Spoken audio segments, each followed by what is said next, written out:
Hello बच्चों, स्वागत है आप सभी का एमआरडी हिंदी क्लासेस में। आज की इस वीडियो में हम करेंगे पार्ट 5 रोबोट नर्सिंग होम में, जिसके लेखक का नाम है कन्हैया लाल मिश्र प्रभाकर के बहुविकल्पीय प्रश्न उत्तर, जो आपके एग्ज़ाम में 10 नंबर के आते हैं। तो चलिए करते हैं इसके बहुविकल्पीय प्रश्न उत्तरों को। पहला प्रश्न है, देहे उनकी कोई 45 बसंत देखी के माध्यम से लेखक क्या बताना चाहता है? कि मदर टेरेसा की उम्र को देख करके लगता है कि उनकी जो उम्र है वो 45 बसंत देखी कि 45 वर्ष की है के माध्यम से लेखक क्या बताना चाहता है? सौंदर्य, मौसम, चुस्ती फुर्ती या उम्र?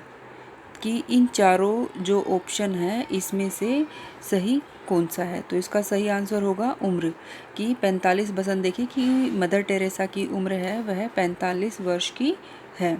अगला प्रश्न है, हिटलर को मदर ने बुरा कहा क्योंकि वह फ्रांस को जीतना चाहता था, नफरत फैला रहा था, जर्मनी का रहने वाला था, स्त्री विरोधी था।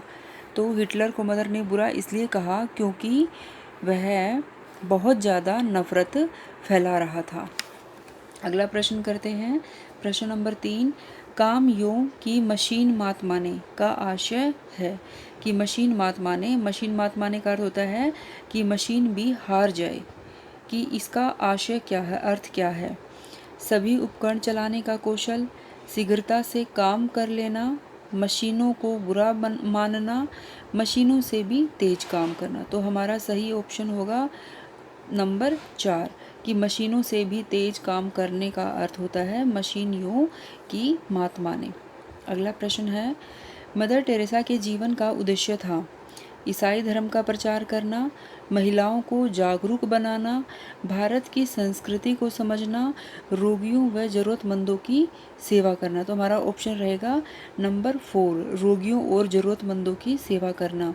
जब लेखक रॉबर्ट नर्सिंग होम में आया था, तो जब उन्होंने मदर टेरेसा को देखा तो उसे देखते ही वो समझ गया था कि यह स्त्री सिर्फ रोगियों और ज़रूरतमंदों की सेवा करने के लिए ही फ्रांस से अपने देश को छोड़ करके भारत में आई है।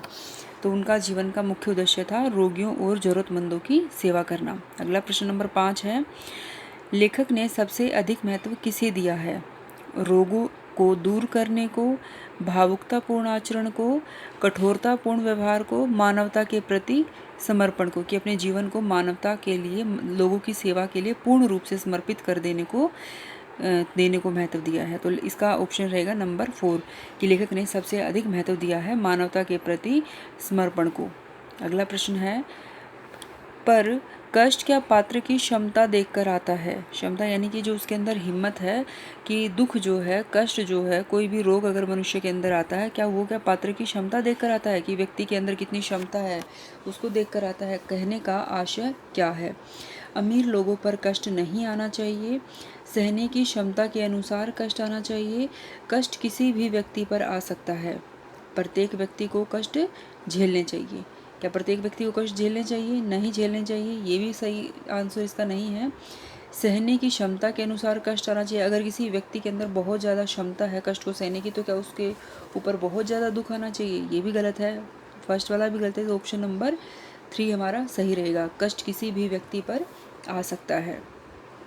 अगला प्रश्न है, चीखते तड़पते रोगी को मदर मार्गरेट ने कुछ नहीं कहा क्योंकि वे उस रोग को मामूली समझती थी, डॉक्टर पर विश्वास करती थी, रोग से लड़ने की हिम्मत देना चाहती थी, रोग का सही उपचार जानती थी। तो इसका सही ऑप्शन रहेगा नंबर 3, कि वह रोग से लड़ने की हिम्मत रोगी को देना चाहती थी। कौन? Mother Margaret. इस पाठ में हमने 3 महिलाओं के बारे में, जो आदर्श महिलाएं हैं, बहादुर महिलाएं हैं, उनके बारे में वर्णन किया है। तो इसमें है सबसे पहले मदर टेरेसा, फिर क्रिस्ट हेल्ड और फिर थर्ड है मदर मार्गरेट। अगला प्रश्न है कि मदर टेरेसा कहाँ की रहने वाली थी? जर्मनी, फ्रांस, इंग्लैंड या अमेरिका? अगर आपने पाठ को अच्छे से समझा है, पढ़ा है, तो आप सभी को पता है कि मदर टेरेसा रहने वाली थी, फ्रांस की रहने वाली थी। अगला प्रश्न है, क्रिस्ट हेल्ड कहाँ की रहने वाली थी? France, America, Africa, Germany. तो क्रिस्ट कहाँ की रहने वाली थी? जर्मनी की रहने वाली थी। तो बच्चों ये थे हमारे पार्ट 5 के बहुविकल्पीय प्रश्न उत्तर। आपको सही से समझ में आए होंगे, ठीक है। तो आप ये सभी प्रश्न उत्तरों को ध्यान से करें, समझें, क्योंकि आपकी परीक्षा में ये प्रश्न उत्तर ज़रूर आते हैं। आपको ये वीडियो अच्छे से समझ में आई होगी। अगर आपको ये वीडियो अच्छी लगी है तो आप इसे लाइक, शेयर और सब्सक्राइब ज़रूर करें। धन्यवाद।